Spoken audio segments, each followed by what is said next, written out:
Hello students, welcome. आज इस video के अंदर हम पढ़ेंगे 12th क्लास बायोलॉजी का एक लेसन है मानव का उत्सर्जन तंत्र, excretory system of humans. Okay, तो वीडियो को स्टार्ट करते हैं। उत्सर्जन क्या होता है? उत्सर्जन हमारे शरीर के अंदर विभिन्न प्रकार की जैविक क्रियाएं चलती रहती हैं। इन जैविक क्रियाओं के फलस्वरूप विभिन्न प्रकार के पदार्थों का निर्माण होता है, अपघटन होता है। इससे कई प्रकार के पदार्थ बनते हैं। कुछ ऐसे पदार्थ बनते हैं जो कि शरीर के लिए अनावश्यक होते हैं, जिनकी शरीर में आवश्यकता नहीं होती है। ऐसे पदार्थों को शरीर से बाहर त्यागने की प्रक्रिया उत्सर्जन कहलाती है। ये पदार्थ ना कि शरीर के लिए अनावश्यक होते हैं, बल्कि शरीर के लिए हानिकारक भी होते हैं। तो इन पदार्थों को शरीर से बाहर त्यागने की जो प्रक्रिया है, जो प्रोसेस है, उसको उत्सर्जन कहा जाता है। ओके, और इस उत्सर्जन के कार्य के अंदर जो अंग काम में आते हैं उनको उत्सर्जी अंग कहा जाता है, और सारे अंग जो है वो मिल करके उत्सर्जन तंत्र का निर्माण करते हैं। अगर हम बात करें मानव की, तो मानव के अंदर जो उत्सर्जी अंग होते हैं, मुख्य उत्सर्जी अंग हैं, वो वृक्क होते हैं, किडनी होती है, वृक्क होते हैं, ये गुर्दे होते हैं। ठीक है, इसके साथ में उस जो है मूत्र वाहिनी है और मूत्राशय है, और ये सारी संरचनाएं जो है मिल करके इसका उत्सर्जन तंत्र बनाती है। इसको हम आगे पढ़ेंगे, पूरे क्या क्या सिस्टम इसमें आएंगे, उत्सर्जन तंत्र के अंदर कौन कौन से अंग आएंगे, सहायक अंग है और मुख्य अंग है, उसके बारे में पढ़ेंगे। ओके, उसके बाद बात करें नाइट्रोजनी अपशिष्ट पदार्थ। प्रोटीन पाचन से विभिन्न प्रकार के नाइट्रोजनी अपशिष्ट पदार्थ का निर्माण होता है। ये नाइट्रोजनी अपशिष्ट पदार्थ जो है मेनली 3 प्रकार के होते हैं: अमोनिया, यूरिया और यूरिक अम्ल। ठीक है, तो सबसे पहले हम बात करते हैं अमोनिया के बारे में। अमोनिया क्या होती है? अमोनिया ये प्रोटीन और अमीनो अम्लों के पाचन से बनने वाला एक उत्सर्जी उत्पाद होता है। अमोनिया बहुत ही जहरीली होती है, विषैली होती है। इसको हम शरीर के अंदर स्टोर नहीं कर सकते। ठीक है, तो इसको शरीर से स्टोर नहीं कर सकते हैं, विषैली है हमारे लिए, तो इसको हमें बाहर त्यागना पड़ता है। इसको त्यागने के लिए जल की अधिक आवश्यकता होती है। जल में ये घुलनशील होती है, बहुत अधिक घुलनशील होती है, और इसको जल के साथ ही बाहर शरीर से निकाला जाता है। ठीक है, तो ऐसे जीव जो उस नाइट्रोजनी अपशिष्ट पदार्थों को अमोनिया के रूप में शरीर से बाहर निकालते हैं, उनको अमोनोटेलिक जंतु कहा जाता है, अमोनोटेलिक एनिमल्स कहा जाता है। ये शरीर से अमोनिया के रूप में नाइट्रोजनी अपशिष्ट पदार्थों को बाहर निकालते हैं। ठीक है, जैसे प्रोटोजोआ है, पोरिफेरा है, हाइड्रा है, एनिलिडा के कुछ जंतु हैं, जलीय आर्थ्रोपोड्स हैं, मोलास्क जंतु हैं, एलमिए जो जलीय मछलियां हैं। ये सारे एग्जाम्पल है अमोनोटेलिक जंतुओं के, क्योंकि इनके जो उत्सर्जन के लिए जल की आवश्यकता होती है। तो जब जल ज्यादा मात्रा में उपलब्ध होगा, तभी जो है अमोनिया के रूप में जो है इस उत्सर्जित पदार्थ को, नाइट्रोजन पदार्थ को जो बाहर त्यागा जा सकता है। ओके, तो ये अमोनोटेलिक जंतु होते हैं। दूसरे प्रकार के जंतु हैं यूरिया उत्सर्जी, जिनके अंदर यूरिया उत्सर्जी पदार्थ है, नाइट्रोजनी अपशिष्ट पदार्थ से यूरिया का निर्माण करते हैं। उनको यूरियोटेलिक प्राणी कहा जाता है। यूरिया अमोनिया की अपेक्षा कम विषैला होता है, और इसको शरीर में अधिक समय के लिए स्टोर भी किया जा सकता है, इसको संचित भी किया, रोका भी जा सकता है। ठीक है, और इसके उत्सर्जन के लिए अमोनिया की तुलना में कम जल की आवश्यकता होती है, और ये एक स्थलीय जीवों के लिए अनुकूलन है। जो स्थलीय जीव हैं उनके पास इतना ज्यादा मात्रा में जल उपलब्ध नहीं होता है कि वो अमोनिया को जो उत्सर्जित पदार्थ के रूप में बाहर त्याग सके। तो वो इस अमोनिया को यूरिया के अंदर जो है बदल लेते हैं। एक यकृत के अंदर एक चक्र चलता है, एक साइकिल चलता है जिसको ऑर्निथिन चक्र कहते हैं। उस ऑर्निथिन चक्र के अंदर अमोनिया से यूरिया का संश्लेषण कर लिया जाता है और फिर उस यूरिया को जैव सर्जी पदार्थ के रूप में त्यागा जाता है। तो यानी ऐसे जंतु जो नाइट्रोजनी अपशिष्ट पदार्थों को यूरिया के रूप में विसर्जित करते हैं उनको यूरियोटेलिक प्राणी कहा जाता है, यूरियोटेलिक जंतु कहा जाता है। क्यों करते हैं? क्योंकि ये स्थलीय अनुकूलन है, ज्यादा कुछ टाइम के लिए जो है ये यूरिया को नाइट्रोजन अपशिष्ट पदार्थ को स्टोर करके रखते हैं यूरिया की फॉर्म के अंदर। और यूरिया अमोनिया की तुलना में कम विषैला होता है, कुछ समय के लिए इसको स्टोर कर सकते हैं, इसको रोक सकते हैं बॉडी के अंदर। ओके, तो जैसे जंतु है एनिलिड्स जंतु है, कुछ एनिलिड्स जंतु है जो स्थलीय है वो यूरिया के रूप में सर्जी पदार्थ को जो है बाहर निकालते हैं। उस उपास्थील मछलियां हैं,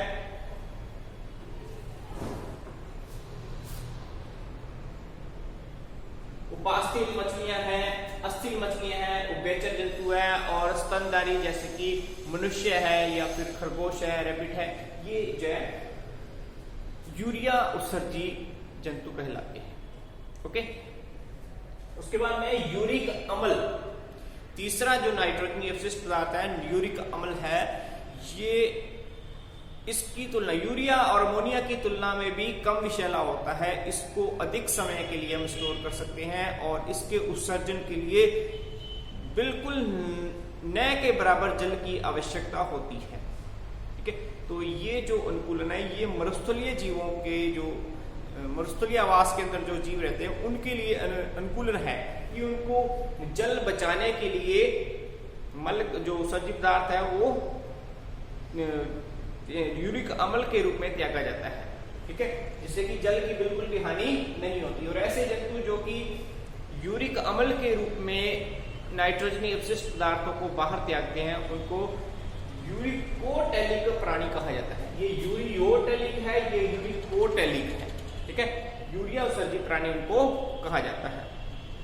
इसको जो बहुत कम विषैला होता है, कुछ समय इसको जाए अधिक समय के लिए यूरिया की तुलना में अधिक समय के लिए शरीर के अंदर स्टोर कर सकते हैं, रोक सकते हैं और इसके उत्सर्जन के लिए बहुत कम न के बराबर पानी की जल की आवश्यकता होती है।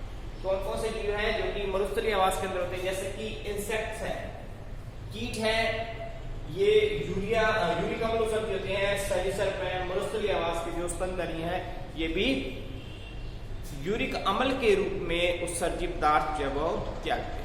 ठीक है, तो ये नाइट्रोजनी अपशिष्ट के बारे में है कि नाइट्रोजनी अपशिष्ट पदार्थ क्या होते हैं। इसके बाद आगे हम देख रहे हैं मानव का जो उत्सर्जन तंत्र होता है, उत्सर्जन तंत्र की उसकी संरचना क्या है, उसकी कार्यविधि क्या है, फिजियोलॉजी क्या है, उसके बारे में आगे हम देखते हैं। ओके, मानव का उत्सर्जन तंत्र। मानव में उत्सर्जन तंत्र में मुख्य उत्सर्जी अंग वृक्क होते हैं। मुख्य उत्सर्जी अंग वृक्क या किडनी होती है। इसके अलावा इसके अंदर कुछ सहायक अंग होती हैं जैसे मूत्रवाहिनी, मूत्राशय और मूत्रमार्ग। ये सभी मिलकर के उत्सर्जन तंत्र का निर्माण करते हैं। सबसे पहले हम देखते हैं कि वृक्क की संरचना कैसी होती है, वृक्क की बाहरी संरचना कैसी होती है। ठीक, तो मानव के अंदर एक जोड़ी वृक्क पाए जाते हैं, एक जोड़ी गुर्दे पाए जाते हैं, किडनी होती हैं।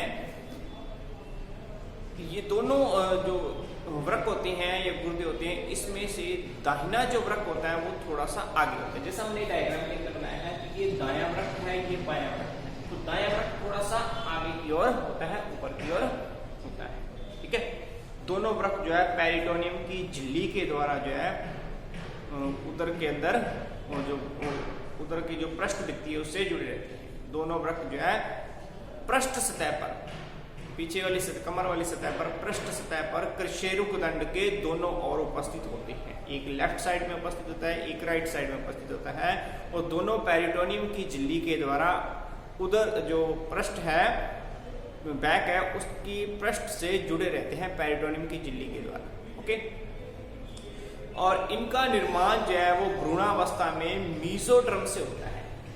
भ्रूणीय मीजोडर्म जो है उससे वृक्क का निर्माण होता है, यानी इनका ओरिजिन जो है वो मीजोडर्मल होता है। ठीक है, भ्रूणीय अवस्था के अंदर मेसोडर्म से एक नेफ्रोटोम प्लेट का फॉर्मेशन होता है, नेफ्रोटोम प्लेट का निर्माण होता है।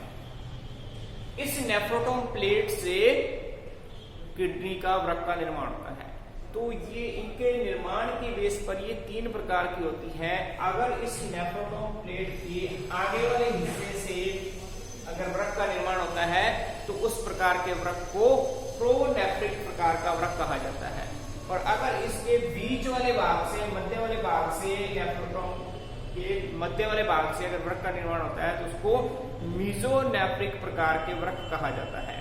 और अगर इसके अंतिम वाले भाग से, लास्ट वाले भाग से वृक्क का फॉर्मेशन होता है तो इसको मेटानेफ्रिक वृक्क कहा जाता है। तो मनुष्य के अंदर मेटानेफ्रिक प्रकार के वृक्क पाए जाते हैं, यानी नेफ्रोटोम के जो अंतिम भाग होता है उससे इस वृक्क का निर्माण होता है। तो मानव में मेसोडर्मल ओरिजिन के होते हैं और मेटानेफ्रिक प्रकार के वृक्क पाए जाते हैं। ओके, उसके बाद बात करें कि ये जो वृक्क होते हैं, वृक्क सेम के बीज के आकार के और गहरे लाल रंग के होते हैं। देखिए इनकी आकृति जो है वो सेम के बीज के आकार की होती है और गहरे लाल रंग के ये होते हैं। अगर इनके आकार की बात करें तो इनका आकार जो इसकी लंबाई वो लगभग जो है 10 से लेकर के 11 सेंटीमीटर और इसकी चौड़ाई 5 से लेकर 6 सेंटीमीटर होती है। और इसकी अगर मोटाई देखें तो मोटाई इसकी 2.5 से लेकर 3 सेंटीमीटर तक होती है। तो ये तो इसके साइज की बात है। अगर इसका भार देखें तो इसका वेट जो है वो 120 से लेकर के 170 ग्राम तक होता है। ओके, तो ये इसका जो है एक डाटा है जो हमने ध्यान में रखना है। वृक्क जो होता है इसकी बाहरी सतह जो होती है वो उत्तल होती है और भीतरी सतह अवतल होती है। ये हम देख सकते हैं कि ये बाहर वाली सतह है, बाहर वाली सतह ये उत्तल है और अंदर वाली सतह जो है वो अवतल होती है, कॉनकेव होती है। जो अंदर वाली सतह होती है, अवतल सतह होती है, उसमें एक गड्ढा होता है। इस गड्ढे को हाइलम कहा जाता है। अवतल सतह पर ये एक गड्ढे का फॉर्मेशन होता है, इस गड्ढे को हाइलम कहा जाता है। और इस हाइलम में 2 संरचनाएं, एक तो वृक्क धमनी और एक वृक्क तंत्रिका, दोनों जो है इसके भीतर प्रवेश करती हैं, अंदर जाती हैं। और 3 संरचनाएं, एक वृक्क शिरा, एक लसिका वाहिनी और एक मूत्र वाहिनी, ये 3 संरचनाएं जो इससे बाहर की ओर निकलती हैं। यहां देख सकते हैं, ये देखो ये ब्लड वाहिनी है, ये वाली है पश्च महाशिरा। तो पश्च महाशिरा से ये जो जुड़ी हुई है वाहिनी, इसका नाम है ये वृक्क। तो ये वृक्क शिरा है जो कि रुधिर जो है वापस लेके आ रही है, रुधिर से, वृक्क से रुधिर को वापस लेके आ रही है। तो वृक्क शिरा है, यहाँ इसके अंदर हमने लेबल कर रखा है। तो ये वृक्क से जो रुधिर लेके जा रही है ये वृक्क शिरा है जो इसमें लेके जा रही है, पश्च महाशिरा के अंदर लेके आ रही है। क्या? और ये वृक्क धमनी है जो कि इसके अंदर रुधिर लेके आ रही है। तो पृष्ठ महाशिरा है और वो पृष्ठ महाधमनी है। धमनी जो है वो हृदय से रुधिर को लाएगी और इस वृक्क के अंदर लेके आएगी। तो ये देखिए ये पृष्ठ महाधमनी है, ये रुधिर लेके आ रही है। तो ये गुर्दे के अंदर, वृक्क के अंदर जा रहा है, अंदर जा रहा है और इसमें जा रहा है। ठीक है, और ये पृष्ठ महाधमनी शिरा है जो कि यहाँ से रुधिर लेके जाएगी और ये ऑक्सीजनेशन के लिए लेके जाएगी। ठीक है, तो इसमें 2 संरचनाएं जो है वो भीतर प्रवेश करती हैं और 3 संरचनाएं बाहर निकलती हैं। भीतर कौन कौन सी संरचना प्रवेश करती हैं? एक तो वृक्क धमनी और एक तंत्रिका, ये 2 संरचनाएं इसमें भीतर प्रवेश करती हैं। और 3 संरचनाएं बाहर निकलती है। कौन कौन सी? एक वृक्क शिरा, एक लसिका वाहिनी और एक मूत्र वाहिनी। तो ये 3 संरचनाएं इसमें से बाहर निकलती हैं। इसके अलावा जो है इसकी ऊपरी सतह पर एक जोड़ी अधिवृक्क ग्रंथि जो है वो पाई जाती है, एड्रिनल ग्लैंड पाई जाती है। अधिवृक्क ग्रंथि जो है इसके ऊपर पाई जाती है, वृक्क के ऊपर होती है, इसलिए इसका नाम अधिवृक्क ग्रंथि दिया गया है। ठीक है, तो ये है इस वृक्क की संरचना। उसके बाद दूसरा पार्ट आता है मूत्र वाहिनी। तो ये मूत्रवाहिनी है, ये वाली एक जोड़ी जो है मूत्रवाहिनी होती है। प्रत्येक वृक्क से जो है एक पेशीय मोटी जो है वाहिनी जो है वो नीचे की ओर जो है निकलती है, तो इसको मूत्रवाहिनी कहा जाता है। ये इसकी भित्ति जो है पेशीय होती है और इसमें से होकर के मूत्र जो है वो आगे मूत्राशय के अंदर जाता है। एक जोड़ी होती है ये, ठीक है। और इस मूत्रवाहिनी का जो वृक्क की ओर वाला सिरा होता है ये कीपाकार होता है, फूला हुआ होता है और कीप के आकार की संरचना का होता है। और ये वाला इसका जो सिरा है यहाँ वाला, इस सिरे को पेल्विस कहा जाता है, ठीक है। ये जो इसका सिरा है मूत्रवाहिनी का, इसको पेल्विस कहा जाता है। और ये धीरे धीरे नीचे की ओर संकरा होता जाता है और ये मूत्राशय के अंदर जाकर के खुल जाती है। तो मूत्राशय में ये तिरछी खुलती है, दोनों मूत्रवाहिनियां जो है वो आगे जाकर के मूत्राशय के अंदर तिरछी खुल जाती है उसकी ऊपरी सतह के ऊपर, ठीक है। और इन मूत्रवाहिनियों में ये पेशियां जो होती हैं और इस कारण से ये इनके अंदर क्रमाकुंचन की गति होती है और उस क्रमाकुंचन के कारण जो है मूत्र आगे की ओर चलता रहता है, आगे की ओर गति करता है, ठीक है। उसके अंदर ये सहायता। उसके बाद में अगला इसका पार्ट है मूत्राशय। तो हम देख सकते हैं ये मूत्राशय है। मूत्राशय इस तरह से एक ट्रायंगल शेप की संरचना होती है, त्रिकोणाकार इसकी संरचना होती है और ये मूत्र का स्थायी रूप से संग्रहण करने वाला अंग होता है। पेशीय अंग होता है मूत्र का, इसके अंदर स्थायी रूप से संग्रहण होता है। ट्रायंगल शेप का होता है, इसका ऊपरी भाग जो वो चौड़ा होता है, नीचे वाला भाग संकरा होता है और संकरा ये जो भाग है ये एक छिद्र के रूप में खुलता है जिसको मूत्र जनन छिद्र कहा जाता है, ओके। इसको मूत्र जनन छिद्र कहा जाता है और ये आगे जो है मूत्र मार्ग के अंदर आगे निरंतर हो जाता है। बात करें नर के अंदर, नर के अंदर जो मूत्राशय होता है ये मूत्राशय मलाशय के ऊपर स्थित होता है, मलाशय के आगे स्थित होता है, जबकि फीमेल के अंदर, मादा के अंदर जो है जो मूत्राशय होता है वो वेजाइना के ठीक ऊपर स्थित होता है, ठीक है। और इस मूत्राशय के अंदर जो है लगभग 700 से लेकर के 800 मिलीलीटर जो है मूत्र का स्टोरेज किया जा सकता है। इतना मूत्र इसके अंदर स्टोरेज हो सकता है। अगर इससे ज्यादा हो जाए तो फिर इसमें जो है इंपल्स आने लग जाती है, स्टिमुलेशन आने लग जाते हैं, तो फिर जो है मूत्र विसर्जन की इच्छा जागृत होती है, क्योंकि इससे दबाव पड़ने लग जाता है तो उसमें दर्द करने लग जाता है, तब मूत्र विसर्जन करना पड़ता है, इसको खाली करना पड़ता है, ओके। तो ये है मूत्राशय के बारे में। उसके बाद आगे जो है मूत्र मार्ग।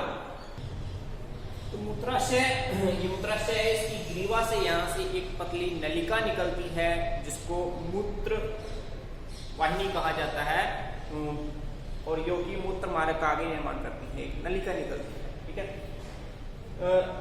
ये यहाँ पर इसके जो है एक अवरोधनी पाई जाती है जो कि रेखित पेशियों की बनी होती है। मूत्राशय से यहाँ से मूत्र वाहिनी निकलेगी तो उसमें वहां पर एक अवरोधनी पाई जाती है, स्फिंक्टर पाई जाती है जो कि ऐच्छिक पेशियों की, रेखित पेशियों की बनी होती है। सामान्य अवस्था में ये जो है संकुचित अवस्था के अंदर रहती है, जिससे कि ये उसके मूत्राशय को बंद करके रखती है, यानी मूत्र का विसर्जन नहीं करने देती है। जब मूत्र विसर्जन करना होता है तो ये तब ये ढीली हो जाती है और मूत्र को विसर्जित कर देती है। तो ये आगे जो है मूत्र वाहिनी जो इससे निकलेगी मूत्राशय से, वो लंबी नलिका के रूप में होती है। ये अगर बात करें हम नर की, तो नर के अंदर ये मूत्र मार्ग जो होता है वो लगभग 15 सेंटीमीटर लंबा होता है और मादा के अंदर जो है लगभग 4 सेंटीमीटर लंबा मूत्र मार्ग पाया जाता है।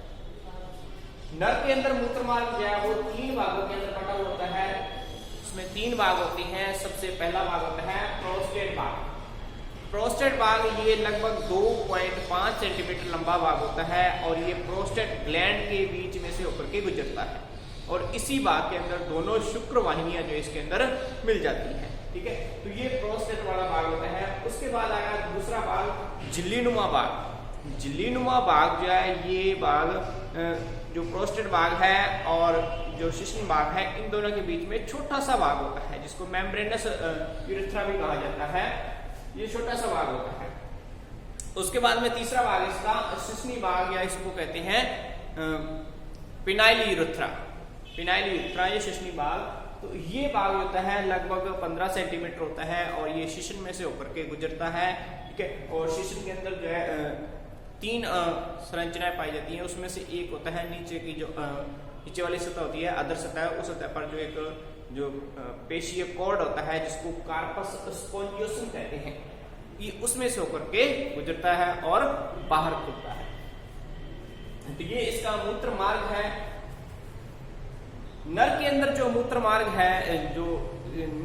है वो मूत्र का और साथ साथ वीर्य दोनों का जो है परिवहन करता है, दोनों इसमें से होकर के गुजरते हैं, इसलिए इसके मूत्र मार्ग को मूत्रोजनन मार्ग कहा जाता है। जबकि फीमेल के अंदर ये मूत्र मार्ग सिर्फ मूत्र का ही बाहर निकालता है, जबकि उसके अंदर जो है जनन मार्ग अलग होता है, ठीक है। तो नर के अंदर जो मूत्र मार्ग होता है उसको मूत्रोजनन मार्ग कहा जाता है और फीमेल के अंदर सिर्फ मूत्र मार्ग ही होता है, ओके।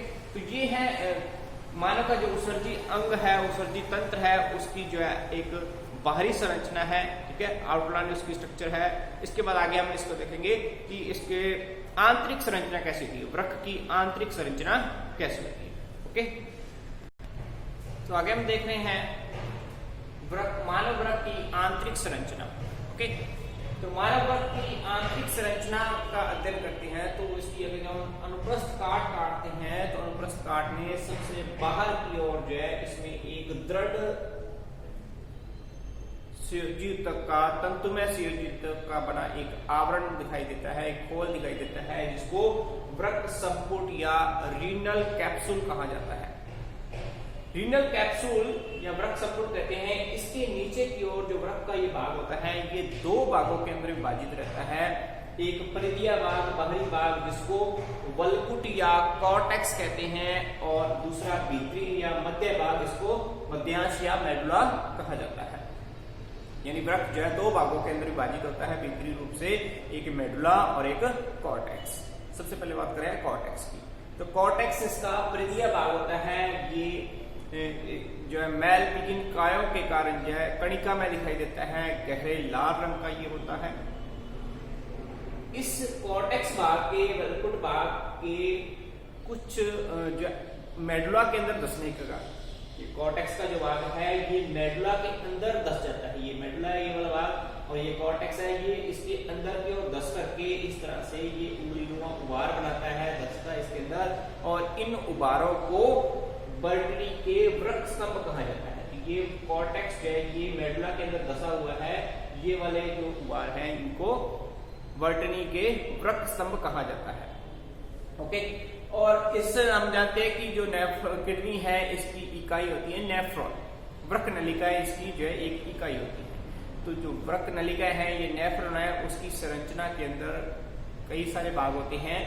तो उनमें से जो इनका बोमन कैप्सूल भाग होता है और पीसीटी है और डीसीटी है, ये तीनों संरचनाएं जो है ये वल्कुट के अंदर पाई जाती हैं। यहाँ पर वल्कुट में होती है, ये बोमन कैप्सूल बन गया इसका, और पीसीटी बन गई यहाँ पे, और फिर ये नीचे हिंदे का रूप वगैरह आ गया, और ये डीसीटी यहाँ पर आ गई, और ये संग्रह नलिका इधर आ गई।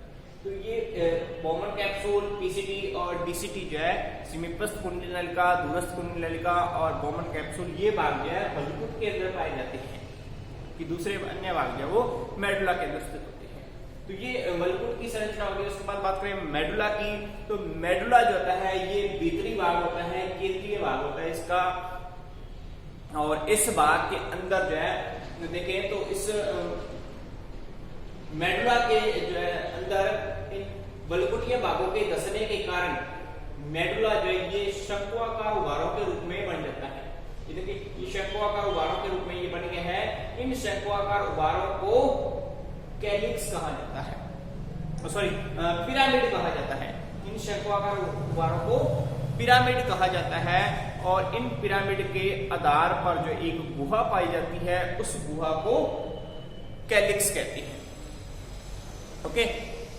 शंक्वाकार उभार पाए जाते हैं इनको पिरामिड कहते हैं, और इनके आधार पर एक गुहा पाई जाती है, उस गुहा को कैलिक्स कहा जाता है। इस पिरामिड वाले भाग के अंदर जो है जो नेफ्रॉन है उसके हेनले का लूप और जो संग्रह नलिका है वो इस पिरामिड के अंदर पाई जाती हैं। कॉमन कैप्सूल, पीसीटी और डीसीटी है वो वल्कुट भाग के अंदर स्थित होते हैं। ओके, अब इसमें जितने भी सारे के सारे जो ये इसके कैलिक्स हैं ये मिल करके एक नलिका का निर्माण करते हैं। इस नलिका को मूत्रवाहिनी कहा जाता है। ये मिल करके मूत्रवाहिनी का निर्माण कर लेते हैं जो आगे जाकर के मूत्राशय के अंदर खुलती है। ठीक है, तो ये इसकी संरचना है। एक मानव के वृक्क की अनुप्रस्थ काट की आंतरिक संरचना है ये इसकी, इसमें ये सारे भाग इसके अंदर दिखाई देते हैं। ओके, तो ये है मानव के उत्सर्जन तंत्र के बारे में यहाँ तक का। उसके बाद आगे हम नेक्स्ट वीडियो के अंदर देखेंगे। उम्मीद है कि आपको वीडियो पसंद आई हो। वीडियो पसंद आई है, समझ में आया है तो वीडियो को लाइक करें, शेयर करें और चैनल को सब्सक्राइब करें। Okay, thank you.